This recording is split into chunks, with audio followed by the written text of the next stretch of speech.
بسم اللہ الرحمن الرحیم صلی اللہ علیہ یا رسول اللہ وسلم علیکہ یا حبیب اللہ۔ اج ست متراں دی ودیریے کیوں جندڑی اداس گنیریے لوں لوں وچ شوق چنگیریے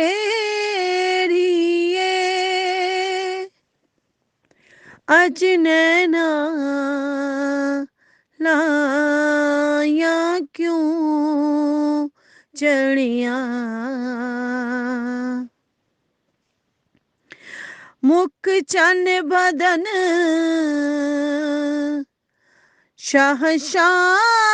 شہشانیے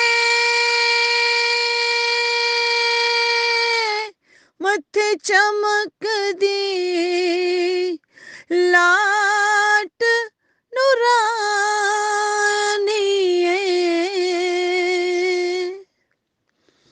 مکھ چن بدن شہشانیے متھے چمک دی لاٹ نورانیے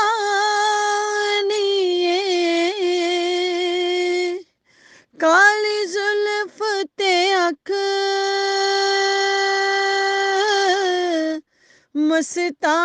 مستانیے کالی زلف تے اکھ مستانیے مغمور اکھیاں نے مد پریاں ایس صورت نوں میں جان آکھاں جان آکھاں کہ جان جہان آکھاں ایس صورت نوں میں جان آکھاں جان آکھاں کہ جان جہان آکھاں سچ آکھاں تے رب دی میں شان آکھاں سچ آکھاں تے رب دی میں شان آکھاں کہ جس شان تو شاناں نے سب بنیاں سبحان اللہ سبحان اللہ ما اجملک ما احسنک کتے مہر علی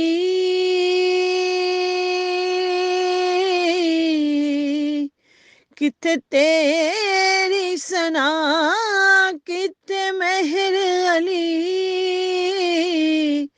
کتے تیری ثنا اے گستاخ اکھیاں کتے جا لڑیاں اج ست متراں دی ودیریے کیوں جندڑی اداس ਕਨੇਰੀਏ ਲੂੰ ਲੂੰ ਵਿੱਚ ਸ਼ੌਕ ਚੰਗੇਰੀਏ ਅੱਜ ਨੈਣਾ